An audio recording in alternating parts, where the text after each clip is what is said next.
This is RunningGearz. My name is Levi, and welcome to week 4 of RunningGearz. If you're a new runner or you're just a little out of shape, a little bigger athlete, and just getting back into running, that's me, and welcome to my journey.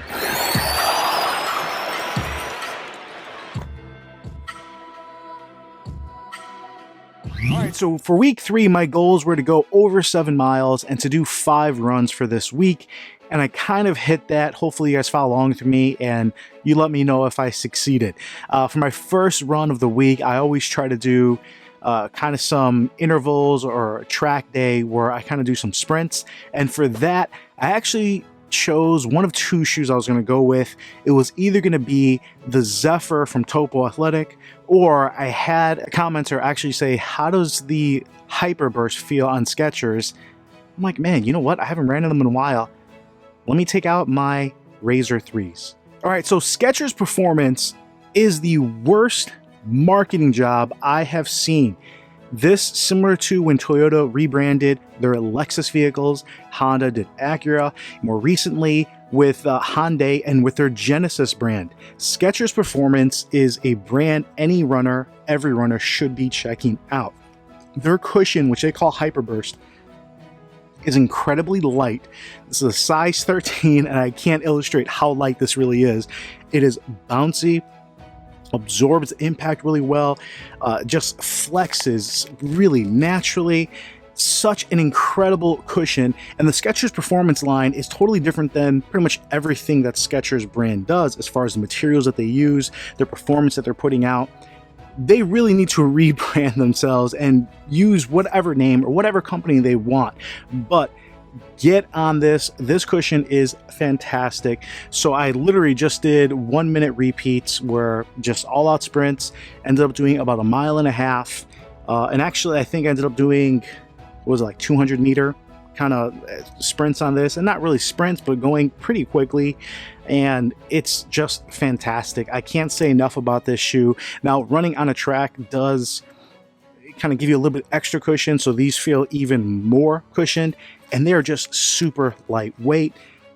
I really do want to start using them more. I am waiting for, they are coming out with a Razor 3 Plus that's going to be using a little bit upgraded upper for this year. So without changing anything on the midsole, which they really don't need to, and I think upgrading the rubber on the outsole, which this does feel like it wears away pretty quickly, and or even if it's not performance-wise, it does look like it's worn out really quickly. All right, for day 2, I ended up doing kind of a tempo day where I wanted to go out for kind of a 5-minute consistent stretch and kind of maintain the pace I wanted.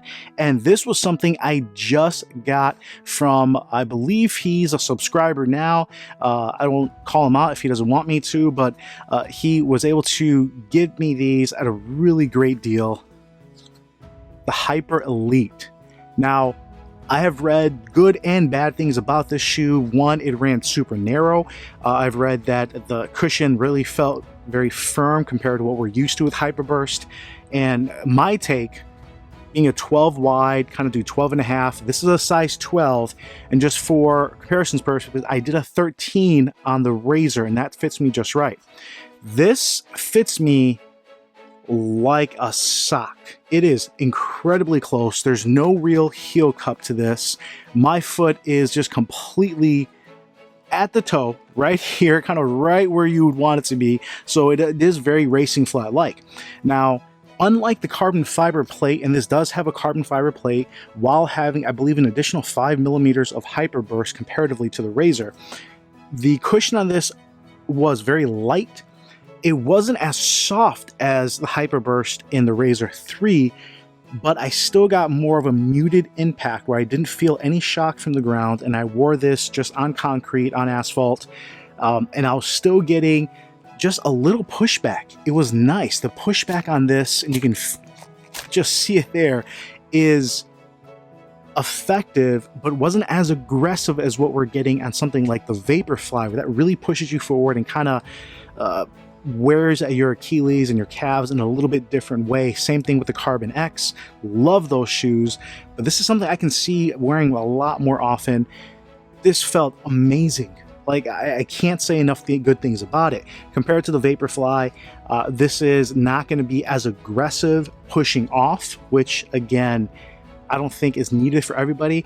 And this doesn't feel as squishy, but you're still getting what I feel similar impact protection, if not maybe a little bit better, while being a very lightweight package and just being way more stable at the base. It wasn't as narrow as something like the Vaporfly 4% or the Next. The only negative is, and again, I did one run in this and the person I got it from did one run, the Goodyear rubber already looks pretty low. So I'm not sure how often I want to take these out, but these were absolutely outstanding for my short run. I ended up doing about 2 miles worth in them, which is getting more and more comfortable for me. So I did about 1.75. All right, the next two pairs for days 3 and 4 are a little bit less exciting. Day 3, I just really wanted to go out and be a little bit more consistent. I actually initially took out the New Balance Rebel. Now, that uses the new fuel cell cushioning. It was something that has a little bit of a plastic plate in there, a TPU, and I literally did kind of my warm-up quarter-mile lap, as it were. And for just going out, I don't know, it just didn't feel like it had enough cushion if you're not going that fast. I ended up going back in the version 10. These things are cushioned just enough. They're not super plush, they're not super bouncy, but the fit is fantastic. I was able to go out there and do just over 1.5 miles in these at a very comfortable pace where I felt good. So for 3 runs in the week, if you're kind of keeping track, I'm right around 4.8 miles. My last kind of run for the week was really just my slow recovery run where I just wanted to maintain my turnover, just keep my legs going. And for that, I used the tried and true first show I was telling you guys about the Triumph 17. Super comfortable, was able to feel like I really could have gone for my 5th run and not really have an issue. I did about 2.4 miles on these, which is my longest run today. Slow pace, guys, I think I was at 30 minutes or so, and this just felt really comfortable. I can push it. I think I'm going about a minute faster than the week prior. So still very slow, but at the same time, my lungs are feeling stronger, my legs are feeling stronger, and this is just an incredible shoe.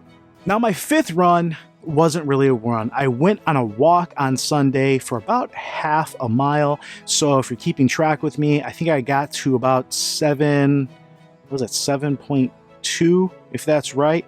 I did a 1/2 mile walk, so I was about 7.7 miles for the week. So the 5th run wasn't really a run, but I just wanted to put a little more miles, just really feeling good and getting out there, letting some of that lactic acid get out, kind of greasing the joints, as it were. So doing 7.7 miles for the week. My goal for next week is just to get to 8 miles, maybe actually do a 5th run, as well as just increasing my either pace or just my mileage.